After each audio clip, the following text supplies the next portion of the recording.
Olá pessoal, sejam muito bem-vindos. Nossa, quanto tempo que eu não faço uma live com vocês. Bom, vamos ver se vocês se lembram de mim, né? Eu costumo compartilhar posts voltados para a prática da advocacia criminal. Meu nome é Roberta Andriane Renault, estou advogando aí há mais de 20 anos. Além disso, ministro cursos voltados para a prática penal e sou consultora também de advogados iniciantes. Bom, pessoal, hoje eu gostaria de falar sobre um tema de extrema importância, né? Quem já me acompanha em algumas postagens aqui no Facebook e no YouTube sabe dessa minha ideia de compartilhar com vocês erros ou experiências que foram cometidas, né, que foram vivenciadas por advogados e que essas experiências elas vão servir como exemplo para vocês do que fazer e do que não fazer. Bom dia, doutor Fernando, bom dia, doutor Alain, sejam todos muito bem-vindos, doutor Emerson, muito bom dia. Então eu quero contar um caso que me chegou até mim através de uma consultoria, né? Um advogado entra em contato comigo e pediu para que eu pudesse ajudá-lo num determinado processo. O que aconteceu? Esse processo foi da seguinte forma. Antes de mais nada, eu quero fazer um convite aqui para todos vocês. Quem é do Rio de Janeiro, no próximo dia 16 de julho, eu estarei na Escola Superior de Advocacia, lá da OAB de Niterói. E vou ministrar um curso gratuito, é isso mesmo, um curso gratuito sobre prática penal. Na verdade, voltado para liberdades, né, prisões em flagrantes e audiência de custódia. Então, se você está no Rio de Janeiro e tem essa oportunidade de assistir, vai ser durante toda a manhã, das 9 horas até mais ou menos 12h30. Então, é entrar em contato lá com a ESA de Niterói e pedir para ser inscrito, tá bom? Bom, feito o convite, vamos falar então do caso em concreto. Esse rapaz, esse advogado, me procurou e ele falou o seguinte: doutora, o meu cliente estava a bordo de um navio e entrou a polícia, né? Eu não vou mencionar os detalhes, né? Até porque por questões de sigilo e de ética, mas a polícia ingressou nesse navio e aí ela disse que tinha uma suspeita de que neste navio estava uma quadrilha voltada para a prática de clonagem de cartão de crédito, né? E outros crimes. Bom, aí o cliente desse rapaz, ele foi devidamente entrevistado e quando ele foi se apresentar, ele mostrou um documento falso, né? A polícia descobriu que havia mais 2 documentos com ele e o rapaz teria, em tese, acabado confessando que apresentou um documento falso. Muito bem, o que aconteceu? Esse rapaz que me procurou para consultoria, ele explicou o seguinte: foi feito, um outro advogado foi constituído e ele impetrou um habeas corpus dizendo que não foi realizada a audiência de custódia. Esse habeas corpus ele teria sido impetrado no Tribunal de Justiça do Estado do Rio de Janeiro. E aí a gente vai para a seguinte questão. A primeira coisa que você tem que ter em mente, né? Todo advogado, quando ele começa na área criminal, seja para qualquer ato processual que ele for chamado, ele tem que ter um passo a passo, ele tem que ter o conhecimento prático, um pouco de experiência. Ninguém pode ir para uma diligência, para fazer um HC ou participar de uma audiência de custódia sem um mínimo de conhecimento. E esse advogado, ele cometeu um erro gravíssimo. Por que ele cometeu um erro gravíssimo? Porque, na verdade, essa audiência de custódia, ela jamais poderia ser realizada na Justiça Estadual. Então, quando ele impetra um HC para o Tribunal de Justiça, ele está cometendo um erro grave, porque a competência, quando a gente fala de crimes cometidos dentro de um navio, a bordo de um navio, ele deveria saber que a competência é da Justiça Federal. Então, quem vai instaurar o inquérito quem pelo menos deveria, é o quê? A Polícia Federal. Então, se esse inquérito eventualmente estiver sido instaurado na Polícia Civil, você, como advogado, tem a obrigação de demonstrar que está errado, né? Que não é na Justiça, não é na Polícia Civil e sim na Polícia Federal.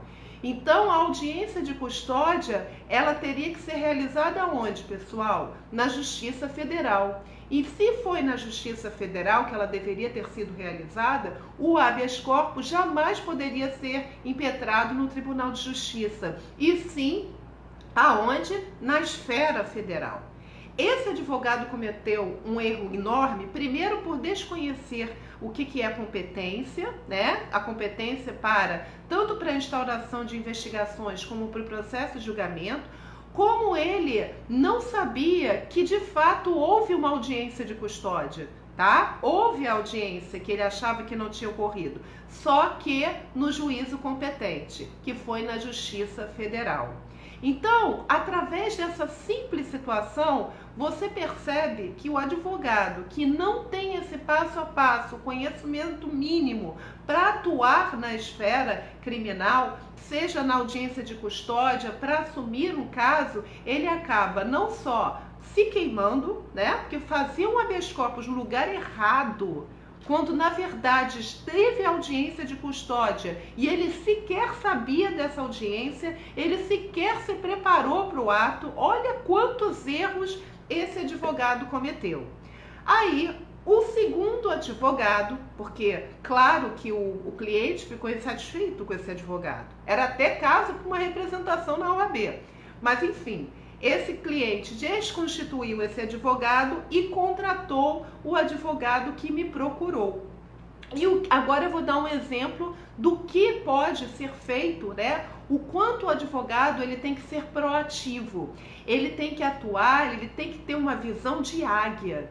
E nessa visão de águia, para que ele possa se destacar dos demais advogados e que possa ter um resultado efetivo no processo, ele precisa ir além, ele precisa mostrar trabalho. E eu quero te mostrar de forma prática como que isso pode acontecer. Esse advogado que me procurou para consultoria, ele me mostrou o processo e eu vi ali que a prisão preventiva tinha sido decretada porque havia suspeita de que o cliente dele fazia parte de uma quadrilha voltada para o quê? Para clonagem de cartão de crédito. Detalhe, quem foi preso a bordo foi só o cliente desse advogado que entrou em contato comigo. Nenhuma outra pessoa foi presa. Eu já achei aquilo estranho. A prisão preventiva na audiência de custódia foi com base na ordem pública, na verdade também um suposto prejuízo à instrução criminal, porque ele poderia forjar as provas e que ele já fazia parte dessa quadrilha, etc. Então, o que a gente fez, né? O que eu sugeri ao meu cliente para fazer? Ele poderia ficar em casa ou no escritório dele, aguardando, já foi feita a audiência de custódia, ele podia aguardar o quê? O juiz, o promotor, na verdade o procurador, que a gente está falando de Ministério Público Federal, oferecer a denúncia, aguardar a citação do cliente dele, para ele fazer a resposta à acusação. Ou então impetrar um HC no juízo correto para pedir a revogação da prisão preventiva. Só que esse fato, essa afirmação de que ele supostamente faria parte de uma quadrilha é muito complicada, ela é muito forte. Então, dificilmente ele conseguiria algum resultado com o HC. Então, o que eu sugeri para ele fazer?